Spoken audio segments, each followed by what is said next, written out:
Little Altars Everywhere by Rebecca Wells.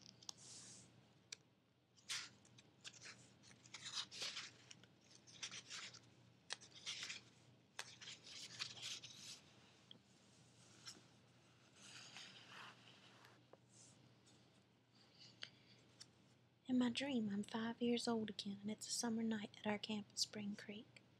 Mama and all us kids, me, little Shep, Baylor, and Lulu around a bonfire. Mama's gang of girlfriends, the Yah-Yahs, and all their kids are there too. Mama goes inside and puts little Richard on the record player. She cranks the music up so loud it bounces off the pine trees. Then she comes back, takes my hand and says, "All right now, Cittalee, dance." Oh, my soul, little Richard begins shouting out a warning for the weak of heart. And Mama's already shaking. She's boogieing, she's juking, she's slapping her thighs and rolling her hips like I've never seen her do before. Baby, baby, baby, baby, don't you know my love is true? Ooh, honey, honey, honey, get up off of that money. That man sings nasty. Those horns blow nasty. My body takes over and I'm moving. Sunburned legs shuffle across the ground. Head rolls around. I turn in circles. I face Mama and shake my shoulders and hips faster than the human eye can see. I shake so hard that freckles jump off my face. Baby, baby, baby, don't you know my love is true? Ooh, honey, honey, honey, get up off of that money. My hair flies in my face. It flies in my mouth. Mama stomps the earth with her feet. I can see her rich girl red painted toenails against the dirt.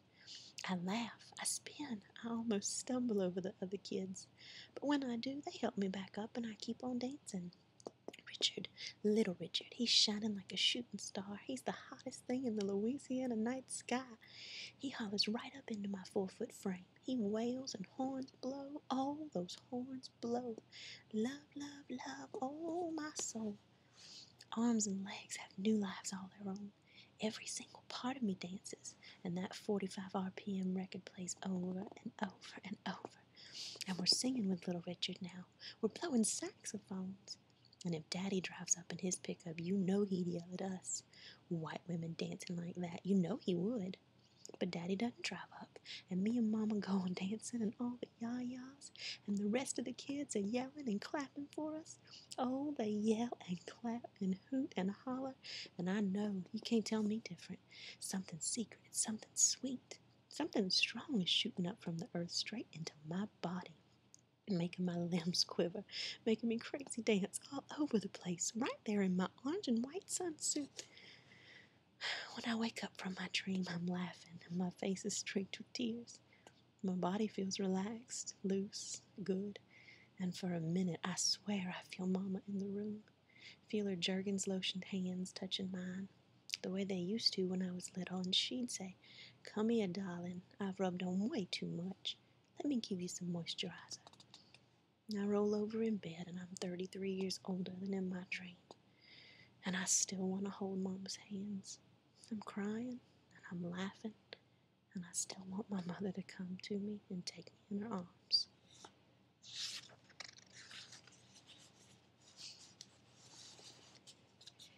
When Cittalee was 10 years old in 1963. One thing I really hate about Girl Scouts is those uniforms. They bring out my worst features, fat arms and short legs. Mama tries her best to give that drab green get-up some style, but I just get sent home with a note because the glitzy pieces of costume jewelry she pins on me are against regulations. The only reason I joined Scouts in the first place was all because of merit badges. I wanted to earn more of those things than any other girl in central Louisiana. I wanted my sash to be so heavy with badges that it would sag off my shoulder when I walked. There wouldn't be any doubt about how outstanding I was. When I walked past the mothers waiting in their station wagons outside the parish hall, I wanted them to shake their heads in amazement. I wanted them to mutter, "I just don't know how in the world the child does it. That Cittalee Walker is such a superior Girl Scout." I love going over and over the checklist for earning those badges in the Girl Scout handbook. I have 8 badges, more than Melaine Chauvin, who constantly beat me in every single thing. I have got to keep mighting that girl. She is one of my best friends, and we compete in everything from music lessons to telephone manners. I was making real progress with my badges, and then our Girl Scout troop leader up and quit right after the Christmas holidays. She said she could no longer handle the stress of scouting. She didn't even tell us herself. Just sent a note to the Girl Scout bigwigs, and they canceled our meetings until they could find someone to take us on. And wouldn't you know it, out of the wild blue, Mama and Niecy Ogden decided to take things over and lead our troop. I could not believe my ears. Mama and Niecy have been best friends since age 5. Along with Cairo and Teensy, they make up the Yayas. The Yayas drink bourbon and branch water and go shopping together. All day long, every Thursday, they play beret, which is kind of cutthroat Louisiana poker. When you get the cards right, you yell out, "Beret!" real loud, slam your cards down on the table, then go fix another drink. The Yayas had all their kids just about the same time. But then Niecy kept going and had some more. Their idol is Tallulah Bankhead, and they call everyone darling, just like she did. Their favorite singer is Judy Garland or Barbra Streisand, depending on their moods. The Yayas all love to sing. Also, the Yayas were briefly arrested for something they did when they were in high school, but Mama won't tell me what it was because she says I'm too young to comprehend. At least Niecy goes out and gets herself a Girl Scout leader's outfit. Mama will not let anything remotely resembling a Scout leader uniform touch her skin. She says those things are manufactured by Old Hag International. She says if they insist on keeping those hideous uniforms, then they should change the name from Girl Scouts to Neuter Scouts. Mama drew up some sketches of new designs for Girl Scout uniforms that she said were far more flattering than the old ones. But none of the Scout bigwigs would listen to her. So instead, she shows up at every meeting wearing her famous orange stretch pants and those huge monster sweaters.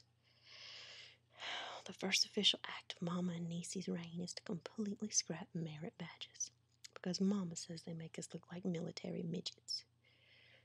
Whenever I gripe about being cut off just as I was about to earn my advanced cooking badge, Mama says, "Zip it, kiddo. Don't ever admit you know a thing about cooking or it'll be used against you later in life." Now at our meetings, instead of working on our hospitality, music, and sewing badges, they have us work on dramatic readings. They make us memorize James Whitcomb Riley, Carl Sandburg poems, and then Mama coaches us on how to recite them. She calls out, "Enunciate, darling, feel it, feel it." Love those words out into the air. All my popular girlfriends look at me like, "Oh, we never knew you came from a nut house." I'll just lie and tell them Mama used to be a Broadway actress, when all she ever really did in New York was model hats for a year until she got lonely enough to come home and marry Daddy.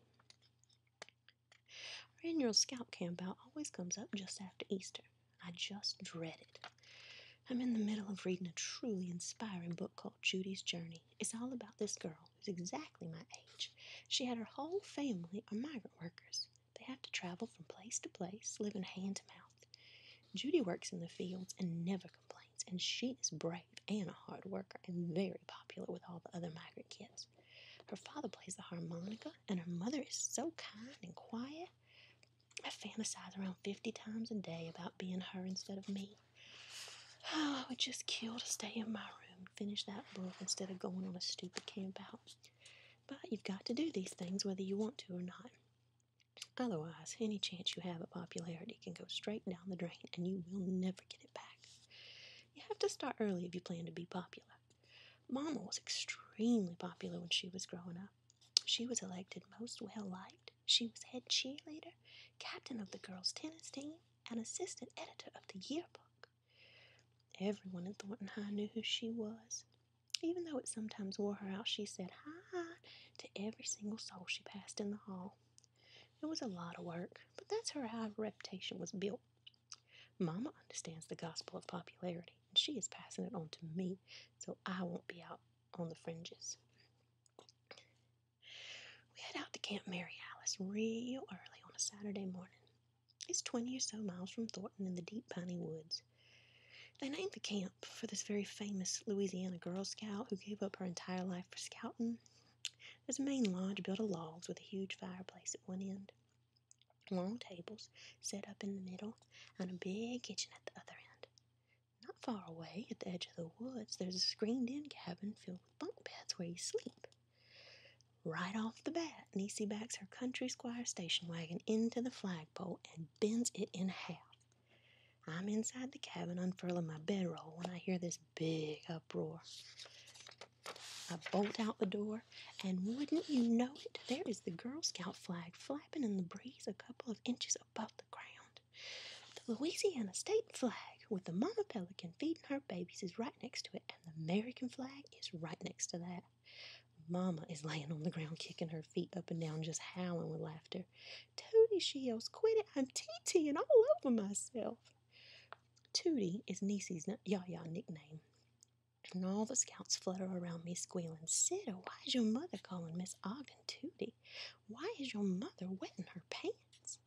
Well, I could have predicted that something like this was going to happen. You can't go anywhere with Mama without things getting nuts. If it's going along too smooth, she will invent something just to stir things up. Sometimes we'll be downtown shopping and everything's going normal, and Mama will put her fingers in her mouth and let out the loudest, most piercing whistle you ever heard in your life.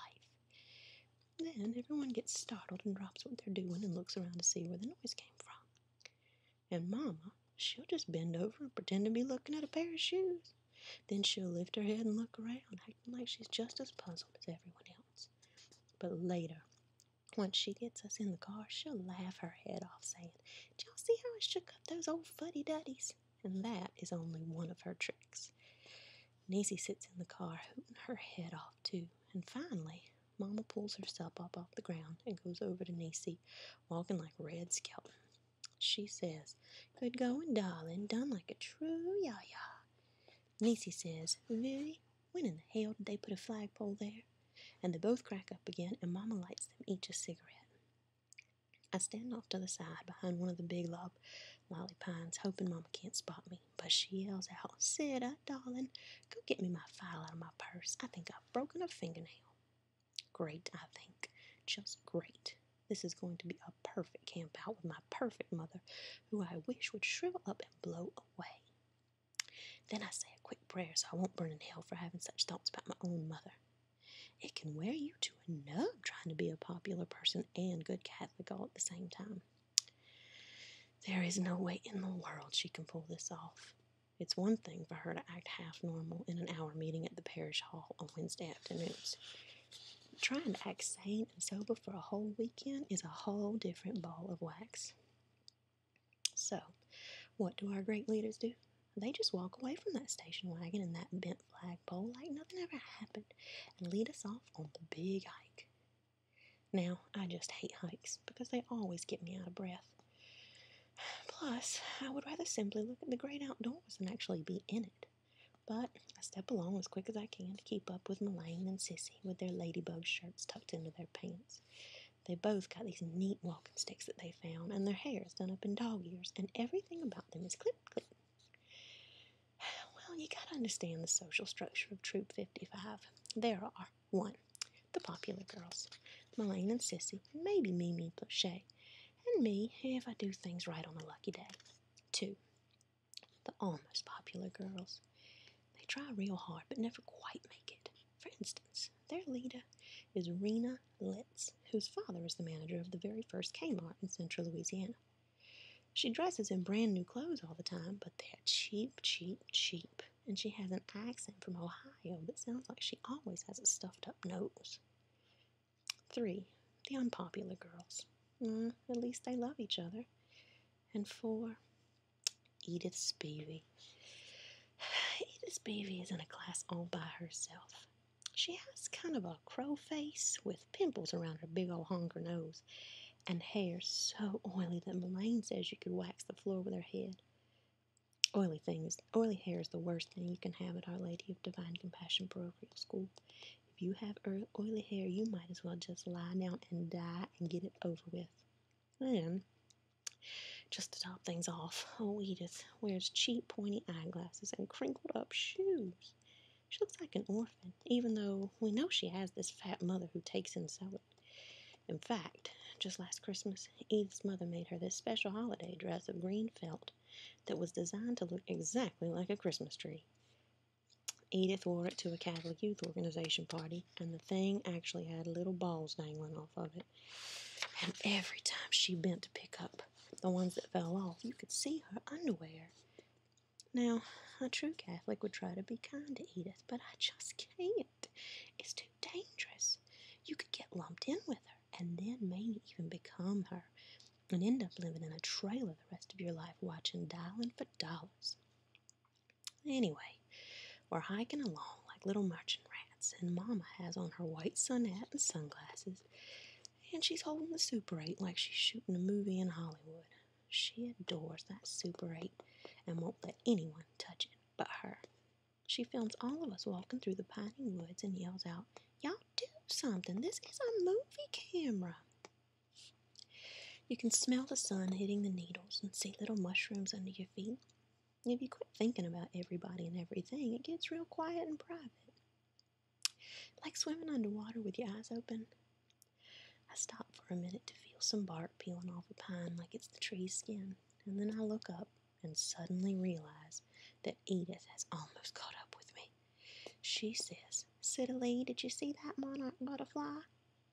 I wouldn't mind seeing a monarch, but I panic at the thought of being left behind with Edith. I act like I don't hear her, and I take off running to the front of the group where my popular friends are.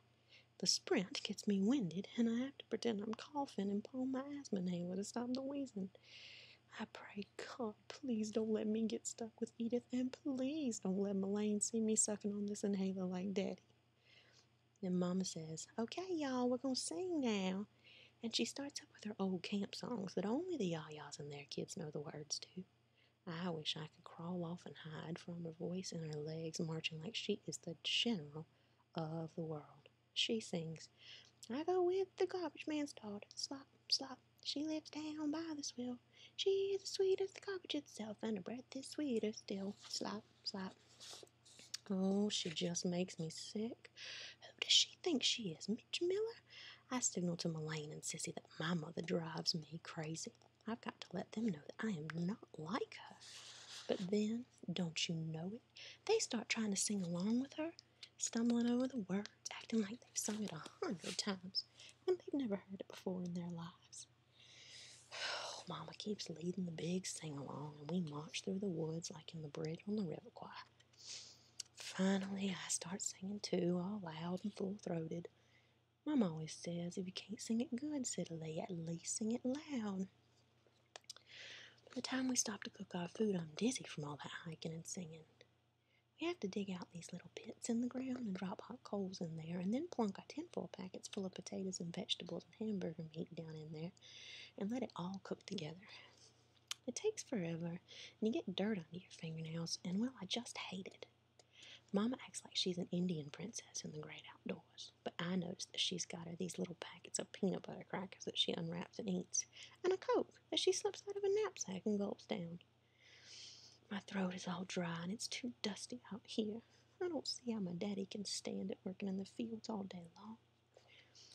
When we finally finish up eating and head back to camp, Melaine whispers to Sissy and Mimi and me, "Y'all watch Edith. Look at how she walks." So we all stare at Edith the whole way back. She walks all bunched up, like invisible hands are squeezing her shoulders together. It gets me embarrassed just to look at her. I want to go over and hit her on the back and say, "Edith, walk right. Quit being such an I don't know what." Back at Camp Mary Alice, Mama and Niecy get out the Hershey bars and jumbo marshmallows and graham crackers, and we make s'mores. I've got to have my marshmallows done perfectly light brown all the way around, or I will not eat them. I don't see how anybody can stand to swallow the burn-up ones. After I get mine just perfect, I slip it off my coat hanger right on top of the Hershey bar. I bite into that crunchy cracker and taste that marshmallow and chocolate down to the tip of my toes. Mama says, "Y'all keep rotating those marshmallows constantly and they will roast evenly." When anybody's, even Edith's, marshmallow falls off into the dirt, Mama laughs and hands them another one. One thing about Mama, she is never stingy with food. This is the fun part. Around the campfire, those flames lick up into the black sky, and you can see the stars so good. Mama does what she does best, tell stories. She acts out scary stories, like the one about the old maid sisters in the big house on Evangeline Street, right in Thornton, who got eaten to death by giant ants. All their skin got chewed off, and the only thing left was their bones and shoes. Mama says, I saw it with my own eyes when I was about y'all's age. Isn't that true, Niecy? Niecy nods her head and says, it's the gospel truth. Melaine whispers to me, you can tell your mama was a New York actress. That makes me feel the best I've felt all day. I walk by Mama's side on the way back to the cabin and hold her hand for a minute. Mama and Niecy rig up sheets all around their bunk so they can get some privacy. We take sponge baths and put on our nightgowns, and then we're supposed to go to sleep. Melaine and Sissy and Mimi and I all have our hair rolled up on spoolies, because who knows what kind of things might pop up the next day that will make demands on our hairdos.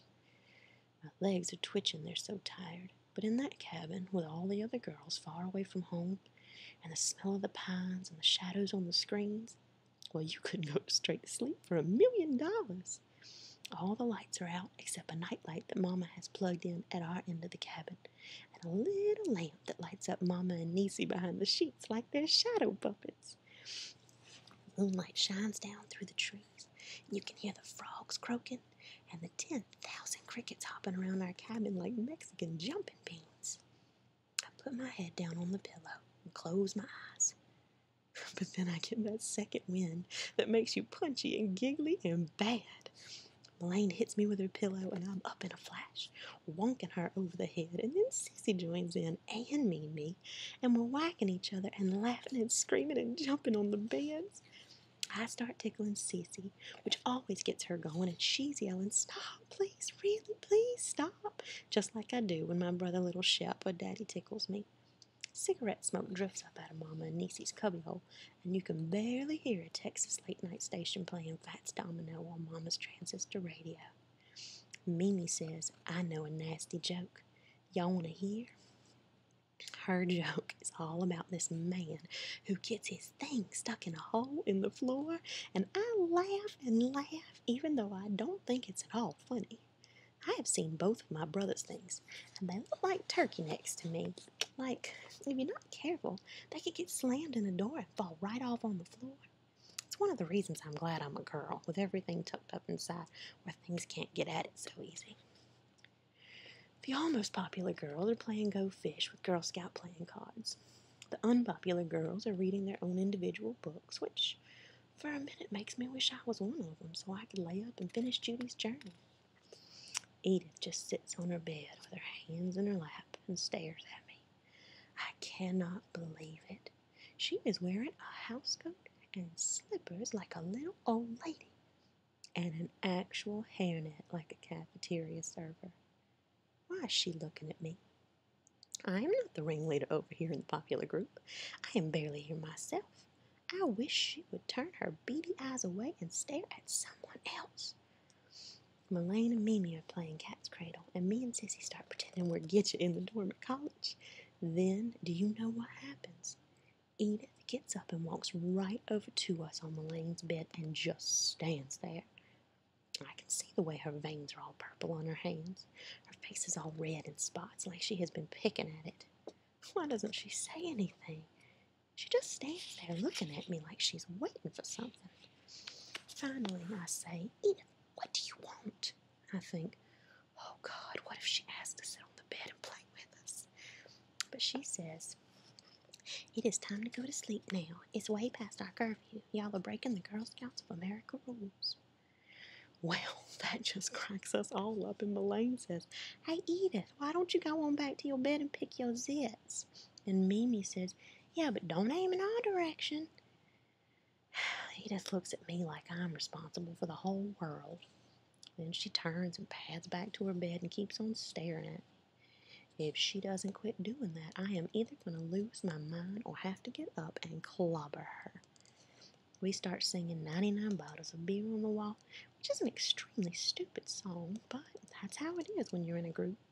We get all the way down to 68 bottles, and here comes Edith again.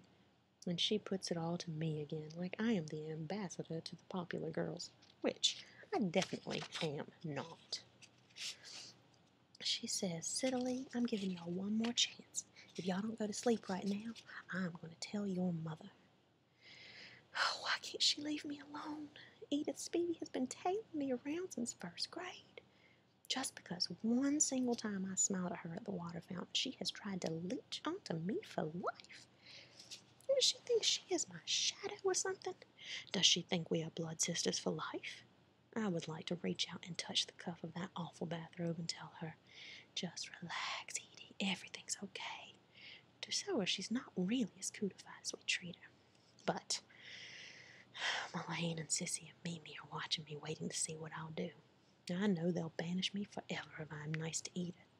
I know how close I am to being kicked off the popular bunk for life. I've spent a lot of time trying to have a good personality, and I will not let Edith ruin everything now.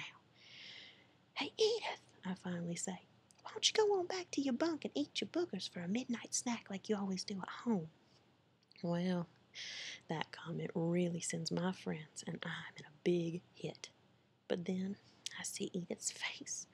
It's like something has fallen on it and crumpled it in. Somehow she looks so familiar that I can feel her bones inside my own body, and I start to feel sort of sick. She turns and walks away, and Mullane says, 10 points, Sitta, 10 points. Why don't you just shut up, Mullane, I say. Then I laugh like I didn't really mean it.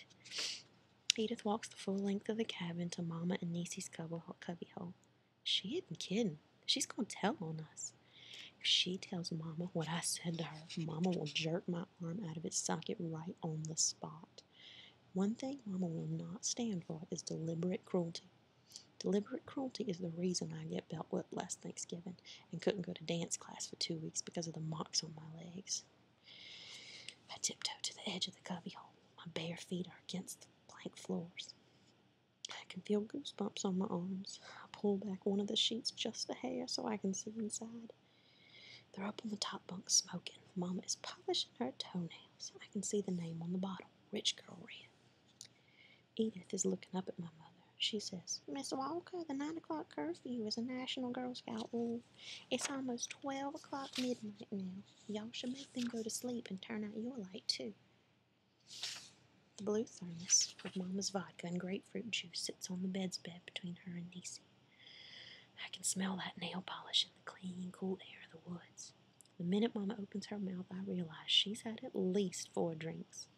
Her voice is loose and deep and content and amused, and she says, Edith, don't you ever tell me what to do again as long as you live. Now get your little goody two-shoes butt back into your bunk before I spank the hell out of you. Then Mama starts laughing. She sticks a piece of cotton between her toes so the polish won't smear. Edith does not move. Honestly, Edith, Mama says, like she's going to give her the most important advice in the world. If you continue acting this way, you will be unpopular for the rest of your life. I wish I could go someplace far away from the heart of Louisiana, but I just walk back to Mullane's bunk and tell them what just happened, and then they all laugh like hyenas. Mimi says, boy, your mother sure is cool, Citily. Edith comes back, climbs into her bed without saying a word. I can see the oyster-colored skin of her arms where they stick out of her old lady bathrobe. I think about getting up and going to her, saying something, doing something, climbing in the bed with her, and just breathing with her. I almost do it too. I almost comfort Edith. But the sight of her hairnet just stops me cold.